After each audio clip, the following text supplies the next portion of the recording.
All Three right. civilizations of Atlantis. Okay. Yes, and the first civilization was an extraordinary blooming. It was kind of like the Renaissance was to the Dark Ages. It was an extraordinary civilization with technology, consciousness, frequency healing, all sorts of amazing things. We did, even brought forth the love chamber healing consciousness, which is being finally being duplicated nowadays by those who are developing the med bed and other things like that. And they had all of these really amazing technologies. They utilized crystals, they utilized uh, the whole movement, the sequence of the equinoxes, solstices, etc., etc., etc.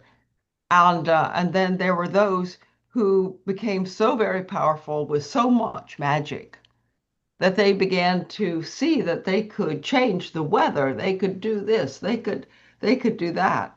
And and there was a group of them whose origin was in Orion, the star system Orion, who came in to learn about the energies of domination, to heal the wars of Orion. And they came in through various vortices. Very notably, one of the major vortices is in the Middle East, and that was where those from Orion would come in and so on. And what happened here is that and saying, well, we can change the weather. We're greater than nature. Okay, we can do whatever we want. and uh, and they became arrogant. They became dominators. They began taking over type of things. Now, some people call that what is the term that uh, some people call them we don't remember the term now, but Ananuki? No. no, no. Well, that was before Atlantis, way before. But Oh, um, but they were part of the ETs that were bringing their war mentality to Earth. And yes, there was this desire to extract from Earth and so on. But they played around with nature to conquer nature, to become immortal, if that sounds familiar. And and in so doing, and the first civilization of Atlantis broke down in tremendous amounts of floods and earthquakes. The whole geology of Earth suffered under these extraordinary magical, you know, impacts. So that first civilization was broken up. They went too far. That was the key. They went too far. And so people who were doing spiritual work grabbed their crystals, they ran and hid, and they took their crystals around, they ran and hid, and so on. And the Atlantis broke up into several islands. And then a second civilization grew up, not as fantastic as the first one, because it was not too long before the dominators took over that one and it went too far. And once again, those who were doing the hide and so on, and there were tremendous, you might say, epidemics or pandemics as well that were unleashed. There was a tremendous amount of fooling around um, with genetics, with DNA, and doing genetic kinds of weird genetic things, for example, that are in folklore, like the people who are human down to their waist, and then it's horses, that kind of thing. It was like they were putting species together. They were doing all sorts of things like that, and there was tremendous amount of pain and suffering. Well, these people reincarnated in Atlantis and got into power again because they were dominators in war, into war. And so in the second civilization, uh, turned the earth topsy-turvy. And then there was a third civilization, which never really came to the glory of the second or the first. And because the islands were too scattered at that point.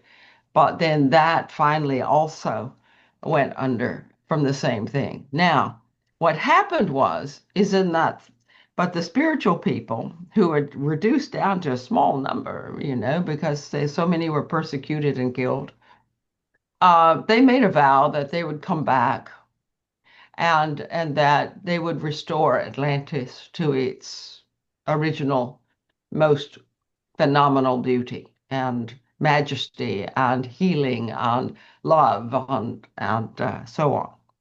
And and so they waited and they waited. Of course, there's no time, but quote unquote, they waited, and they've come back now because the circumstances are so to the end of the Atlantean civilizations. The whole social dynamics, the dominators, the technology, et cetera, et cetera. It's all kind of come back, and so to speak. So many thousands and thousands, millions actually, have been coming onto the planet saying, yes, we want to be part of this. Atlantis will not destroy a fourth time. This time we're going to go forward. This time we're going to go on and continue the evolution. Right. This time we will heal the war domination matrix of the Orionites. And so you and the channel and so many others who are envisioning peace, who are envisioning love and light and healing, physics of this, you came for this. You came to either to witness, to participate, to do the healing, whatever you wanted to do. But it was like a call out across the universe saying, "Hey, this is big. We're going to go to beyond Atlantis now. We're going to go into a new world." And it's going to be coming out of the ashes of the old, but at the same time, there's going to be some destruction, but we need visionaries. We need and those of you who can bring back some of the technology of that first civilization of Atlantis. Some of you who are ready to, in your whole cycle of births and deaths, ready to complete your Earth tour and return home to God. God is all that is. So there's a huge amount coming in, and that's why the population. Many people wanted to come in and get the opening of the vortex that was in 1994, where this vortex where the Orionites came in the Middle East got closed.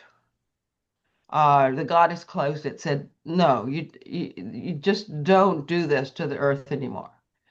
But the goddess said, we're reopening it because this is the time to go to the next level, to the evolutionary level of healing. So the vortex opened.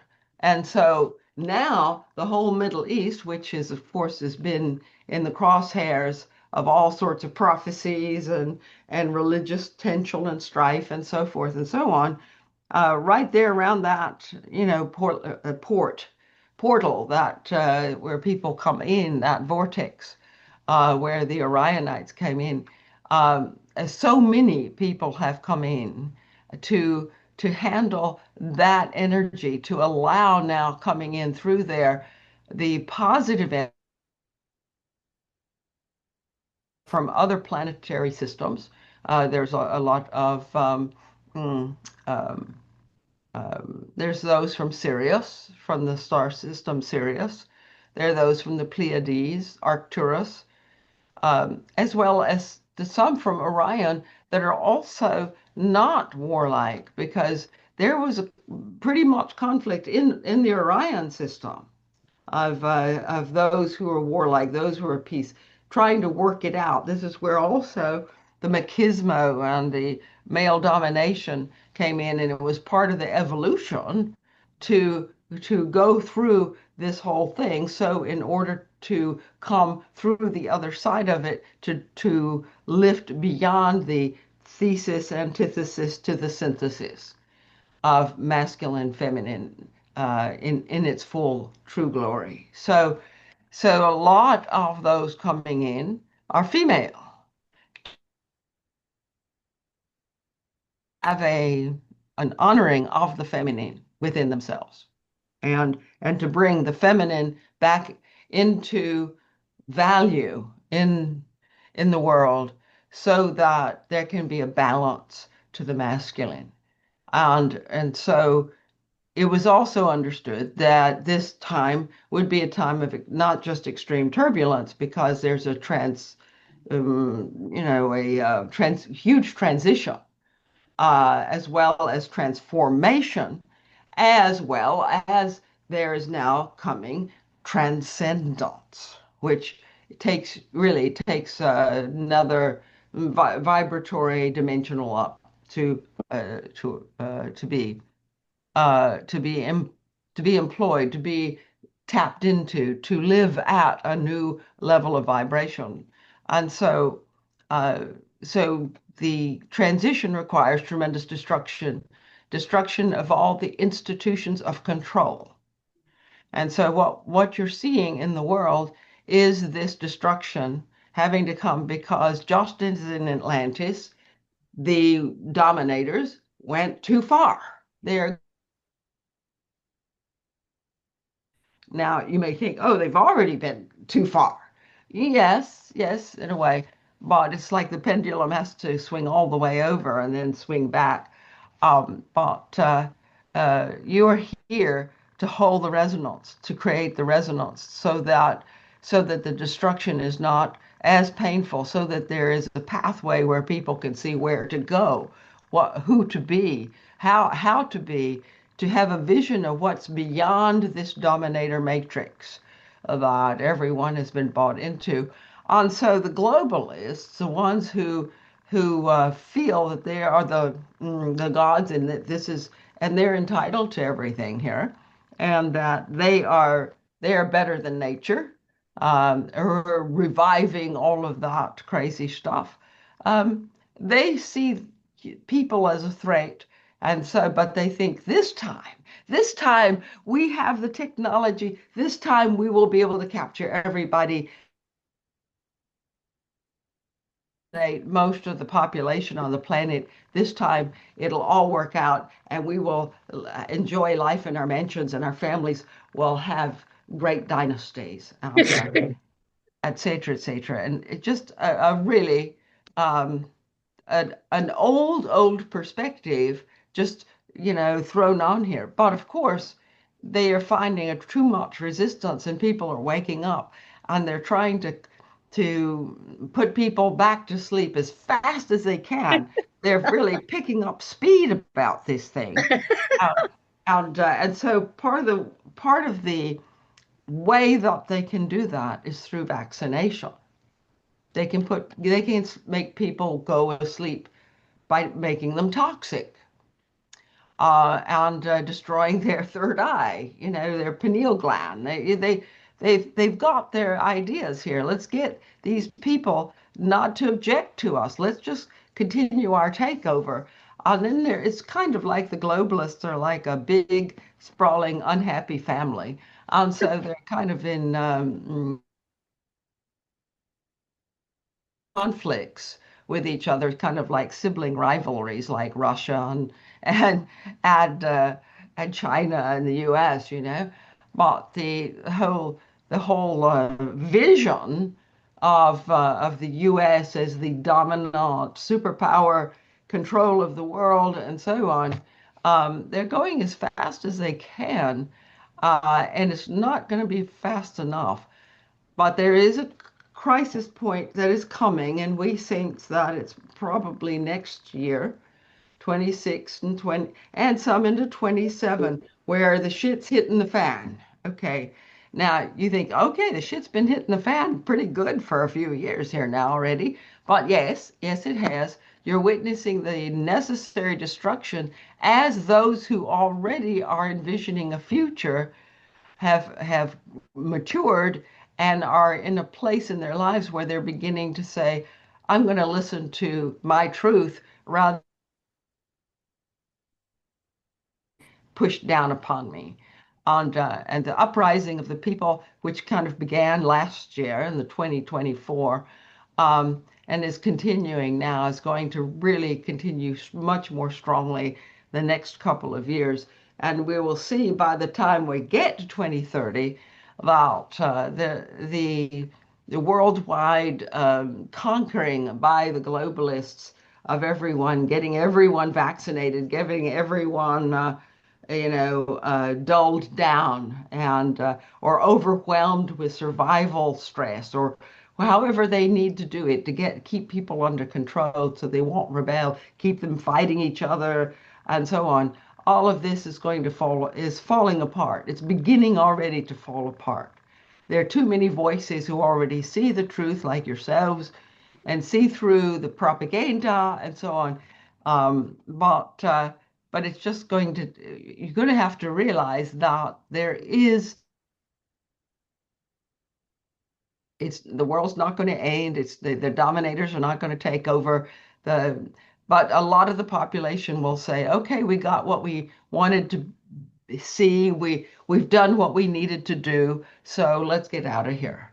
So there is going to be quite a population reduction, but it won't be that evident only over the next 2 or 3 years. There's so many who are envisioning the new world, who are envisioning a different future, who are coming for that future, who are going to be here through 2030, 32, somewhere around in there, and will be able to shift the whole world perspective and give the possibility and opportunity for people to find their ways to healing all the horrible stuff that's been injected into them, to find healing from all the propaganda and belief suppressions that have been there, to give people and from people and to remove from people that burden, the hyper burden of survival pressure, that the relentless pressure through taxes and debt and all the financial craziness and all the land usurping and all that you all are very strongly aware of and speaking out about. Um, that this whole thing, you who are listening to us right now have your finger on the pulse. All right, you know you have your finger on the track to the new world. You feel that energy, you feel that love, you feel that call of your soul. Okay, the way to make it through here, there's a thread that carries you through. And so this is what our work has been, mainly with individuals, to help them find that thread, the thread that will darkness, through the destruction, through the chaos into the new world. And that is, who are you? The thread is how you see yourself. Who do you know yourself to be? Who are you truly? If you can hold the resonance of your knowing of yourself as a spiritual being, you will find that one way or another, despite the craziness that's going on out there, there will be, in a sense, almost a buffer for you. You will not have the same direct impact as that is happening out there. Okay. And that's what our work has been mainly focused in getting people to come to terms with their light shadow. You see, everyone knows about the dark shadow who holds your Yeah. darkest demons and secrets. But the light shadow, the part that holds your divine joy, your extraordinary creativity and beauty, a lot of people just are scared almost of their light shadow because so we talk about that. You want to integrate, remove all that is not you from you. And that which is not you is that which is in shame, which is feeling worthlessness, which is feeling fruitlessness. It's like, okay, it's futile. There's nothing I can do. I'm helpless, hopeless. I have no choices. You have to remove that out of yourself. And so that's the work that we've been mainly doing, because if you can hold the resonance, then what happens is that the whole reality is which you create and co-create will shift according to where you are, and you will, in a sense, by taking responsibility of this reality that you are, it expands out, expands out, and expands out, and expands out, and eventually that nightmare that you're seeing will happen further away and further away and further away and less, and you will they will just the people, the dominators will in some way or another self-destruct. They will disappear. They will lose their potency and their power. Things will shift, things will change, things will open up. And now it depends on your own personal when you came in, so that you are at what age you are now, and what you intend to do, how much you intend to do in this particular life. And we would say that those who are the baby boomers, the spiritual ones of the baby boomers, were the ones that began the big shift towards this transitional change. These were the ones that came from Atlantis that said, okay, I'm returning now. I've been watching, I've been waiting, I'm returning now, and now we're going to return to the high level of beauty and civilization of that first civilization of Atlantis, the beauty and the spiritual and the metaphysical, honoring and so on. And so you had to come in and shake things up. What was it called? Uh, the oh gosh, the generation Aquarian. gap. Remember the generation gap? Yeah. You had to be part of the generation gap. You had to break the tradition. You had to break out of the old tradition. It's out of your tradition that came the women's movement, that came the visions of the equality of masculine and feminine, and the new masculine and the new feminine coming out of the dark masculine and the dark feminine. And so we work with people on a personal level to heal their own dark feminine and dark masculine and light feminine, and integrate themselves. But uh, but this is happening if as you do it on your own, this is also then being given to the collective as an option. In other words, you're making maps for other people. You're making pathways. You're putting ideas out there of what you are doing. And even though you don't see the impact of it, it's like other people are going to come in and take the credit for it. Pretty frustrating. But nevertheless, you did it. Okay. Now, how much longer do you want to stay on the planet? That's up to you. But there's the generation beneath you. They have their own work that relies on what you've done.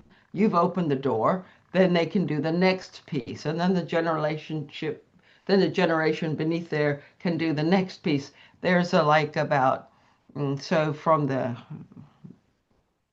let's see, the baby boomers.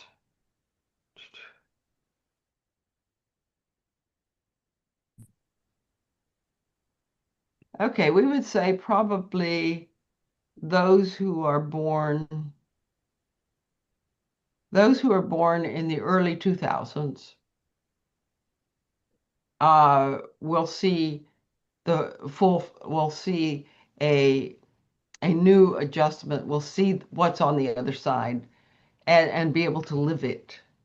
Whereas we don't know whether how long you want to live, as the baby boomer generation, some will live rather long, but you came to do this particular work of putting your vision into the mix. Um, and the way that you change the waveform, you've already changed the waveform on the planet, because you have this wave, it's an agitated wave. You have this wave, there's all this chaos, all these different waves, and you come in and you take out some certain amount of conflict and negativity, and then this whole kind of resettle themselves, and you put in more love, more light, more vision, and so on. And so it all has more chaos and so forth. And at some point, it seeks to come to a what is called a standing wave, in which that's when the reality can then, from the collective, from the unconscious, move through the subconscious into the conscious, move into 3D manifestation. Okay, you've come to work on those other levels, and but you're going to see that the generations following you will already be where it has taken you 30, 40 years to get to. They will already be there, like your granddaughter, Alanna, already plugged in, already plugged in. Can you imagine how much more she would be able to do in 30, 40 years of personal development and spiritual evolution? You see, this is just part of the flow that's going on. It's a very positive thing, but unfortunately, in the part of the destruction, the globalists are fighting back. They're trying harder and harder and harder to suppress, to destroy any opposition, and becoming more the monopolies and so on, and so on. So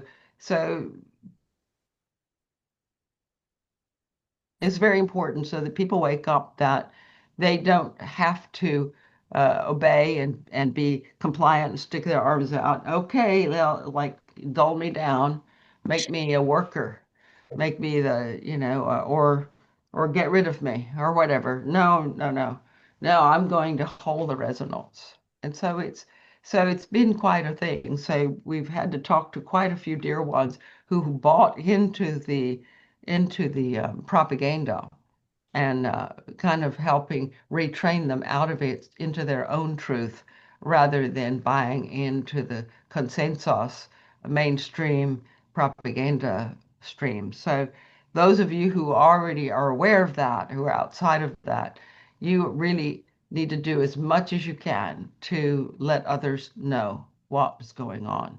And because with every person discovering that, they come into more of a knowing of who they are, and they then can get on the track to the new world. And eventually, the vast majority, will be on track to the new world. Right now, it seems like a small amount, but it's growing quite exponentially. And then there's also also the disclosure and all that, and ET play some really important cards in the future. So we'll see how enjoy seeing how that works and so on. So that's the way we see it. Okay. So if you have any questions or something, please go ahead.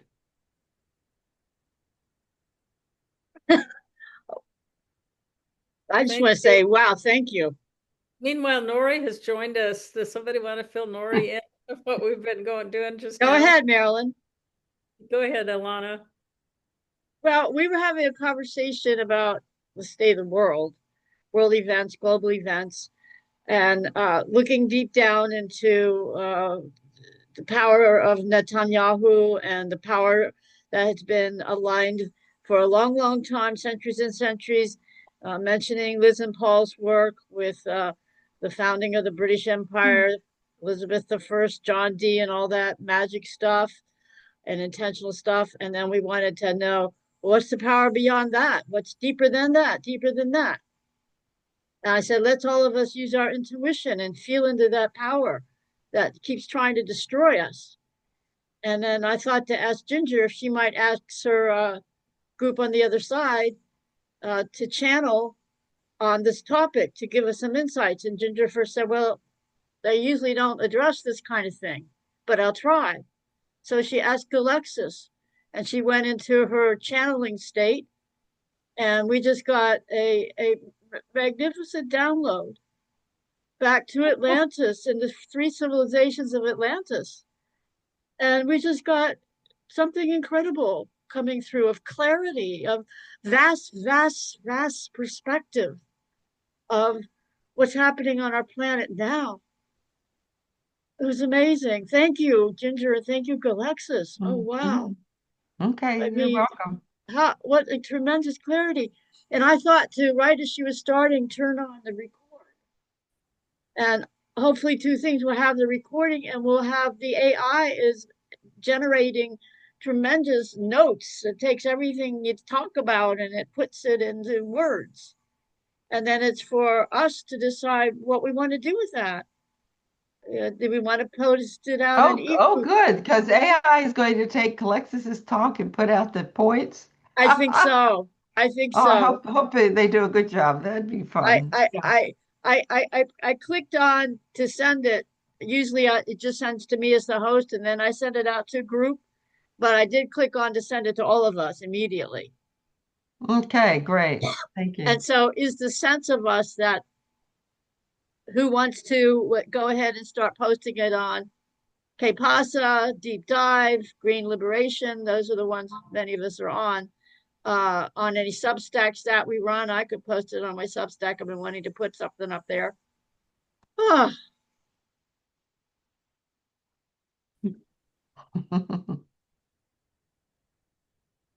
So how are you doing, Nori? What's going on in your part of the world? Oh my goodness. Well, I've been working away on things and doing what I can to support Richard in kind of regenerating his cognitive abilities. It's all been fascinating and a lot of growth, a lot of learning. I just, it's so interesting the topic that you picked about the state of the world, because I had asked ChatGPT just recently to give me um, to lay out what was working in terms of regeneration of the earth and what was in a state of getting worse, and where were the hot spots. And that was quite a fascinating list, which I'm happy to share with people. I thought it actually, like really major tipping points that we are having in the next few years. So anyway, that was something that is right in alignment. Apparently, I picked up on this was this morning that I revisited that chat that I had had within the last month. One of the things I'm working on here well, I've written a book called How to Live a Life You Love, which was sort of an aha that if everyone started living a life they love, which would be a life that would actually be of purpose and meaning, something that makes them excited to wake up, makes us excited to wake up every day to be doing what we're doing and learning and growing, that would be a big contribution to creating a world that works for everyone. It's it was sort of an interesting way of approaching the whole issue of transforming humanity and the way we relate to each other into the biosphere. So that was, I think, a useful writing that book. And I've just gotten some really good feedback from my friend Yumi in Japan, someone I'd really love to have come on the show sometime. You will love Yumi. I've known her almost, I guess, about 40 years, 35 years. We met in the most interesting way and have been fast friends ever since. And anyway, Yumi thinks that maybe we can get Ken Honda, who is a major best-selling author about the Happy Money and other books that he's written. She thinks maybe he would write a foreword for it. So she's in the process of reading a chapter a day, and that's exciting. And the other thing that I'm working on with one of the top environmentalists here in Ecuador is to create on Lot 4, where Richard and I took our stand to sue and decided that we were going to sue the provincial government for the damage they'd done to our river when they started up again damaging it. That to turn that into a global training center for the rights of nature. So it'd be and then also on the internet, people all over the world to do become more effective activists, whether for peace or the environment, but just how do you get the job done? So anyway, that my friend who's this major activist here in Ecuador, she's Ecuadorian, she loves the idea and wants to help, and she's really good. So she's a perfect partner, as is Yumi, for moving these two different projects forward. That's a report from Ecuador. Oh, you've been busy. Yeah. Yeah, yeah, it's been quite fascinating because I feel as if in a way I've been more relaxed and more with a lot more a time where I'm, enjoying nature, taking walks and so forth, Yeah, where but you're getting more you're done. going personal, you're going within more. That's Well, I've beautiful.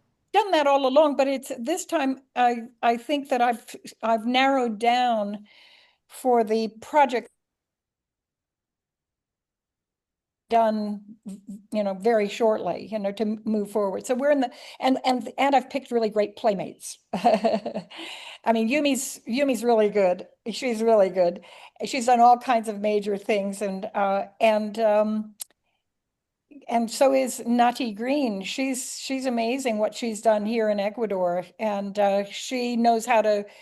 She had really good ideas for how to raise money for building the center, and she loved the idea.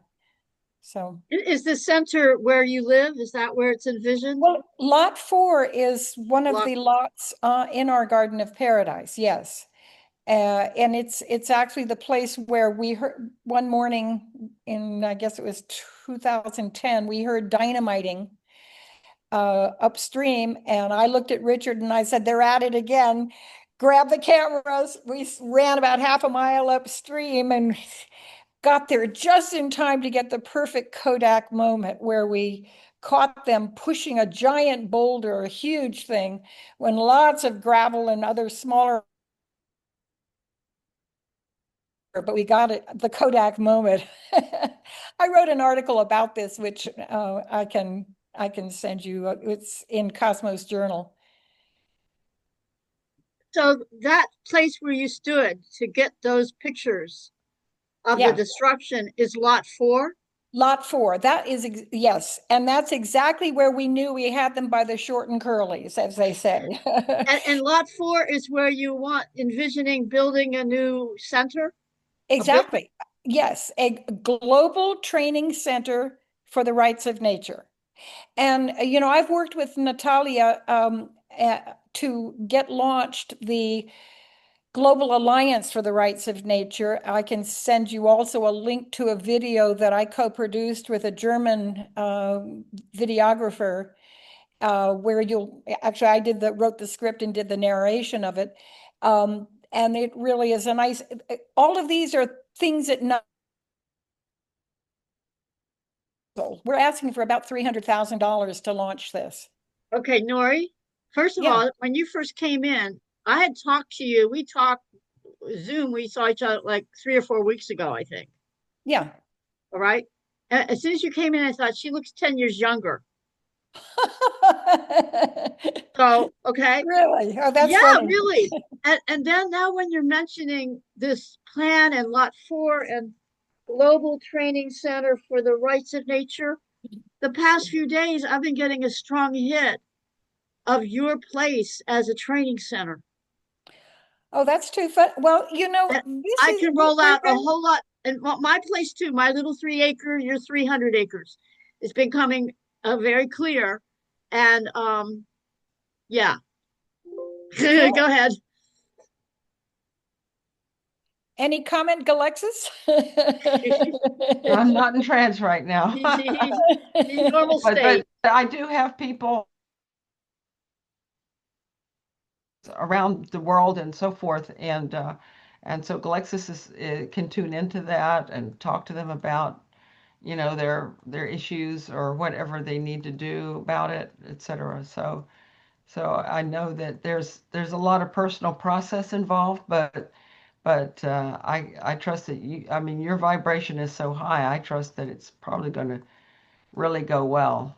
So let's Thank you. envision Thank this you. Yeah. $300,000. That's what you need, Yeah, right? yeah. What one of the things that this is so linked to my book, How to Live a Life You Love, because really so much has to do with how we see ourselves, how we experience our own self-identity. And that is sort of core to what we are able to create.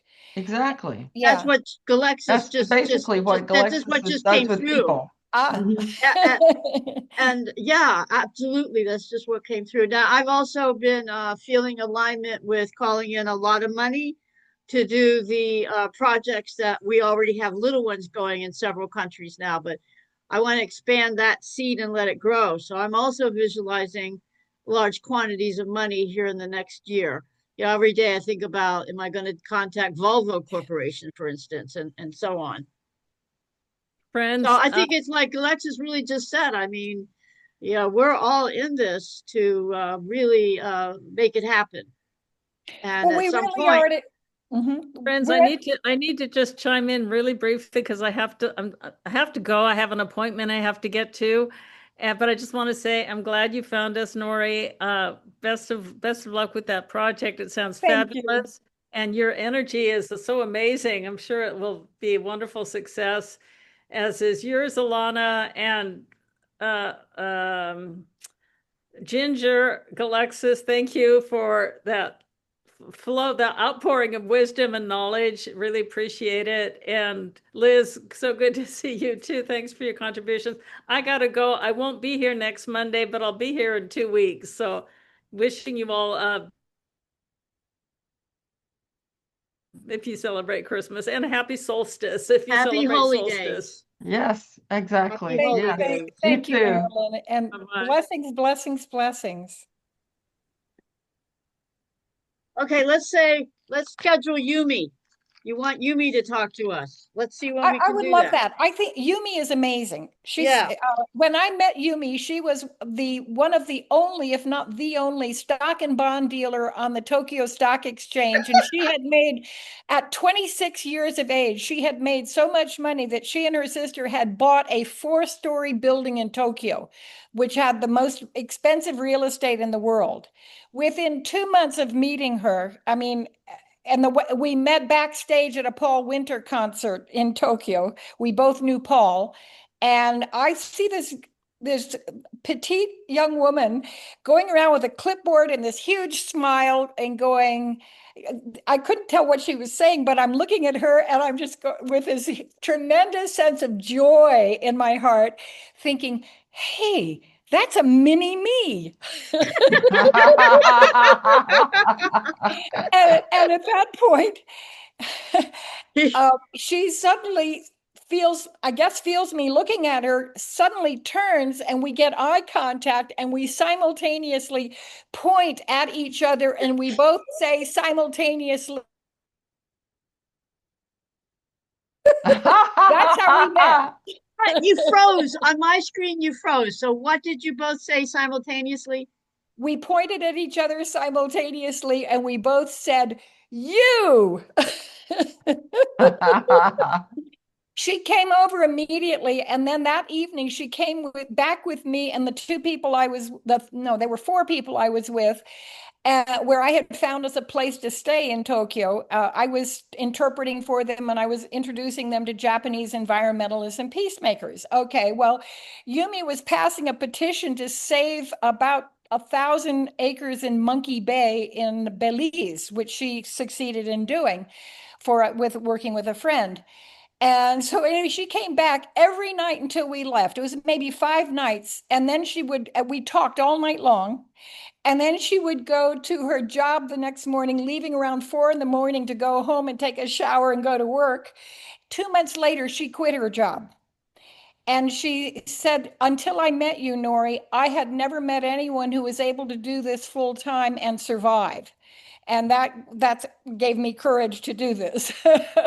And she has done so many amazing things since then. I mean, she's just a little powerhouse, and you will really enjoy her. Okay, this is the 15th. Well, let me see whether she's available, because we can't always be sure. And No. Let me finish. Diane was going to see if Byron Belitsky could come on the 22nd. That's next week. Okay. So we don't have anything else scheduled, and that's not even firm, but let's say anytime from 2 weeks from now moving forward. Does that make sense to Ginger and Liz? Yeah. Yeah. Yeah. Okay. Okay, great. I will check with her. So it would be Monday, and it would be starting at 1:00 New York time. 1:00 Eastern. yeah, that's Eastern. Yeah. Okay, great. She's in Hawaii right now, so she goes between Hawaii and Japan and Costa Rica. So If we have to, we can change the time. There's I think sometimes we have like Thursday at did we do one at Thursday at 3 one time recently? That's because he's late I for don't know. I don't Liz. think it was that late. Maybe it was, and you're the one who couldn't join us because we have an awfully hard time finding another time and day between I us. don't think it was anyway. Okay, well, I don't know. We have to look up time and date and see what time Well, it is. It might be late in Hawaii. It might be early. I don't know, because California is 3 hours ahead of us right. or So it behind us. has to What is be it? early, yeah. So, It has to okay, be. you figure that out a little bit. If she can't make our time, we'll figure something out. I'll check that. She probably can, but let me check that. I'm sending you also my first book, Island of Dreams: Environmental Crisis in Japan. I sent this to Alanna, but it has just been republished, a 50th anniversary edition. And you'll get to see a photo of me back 50 years ago. I remember you that far back. Just about, Just not quite.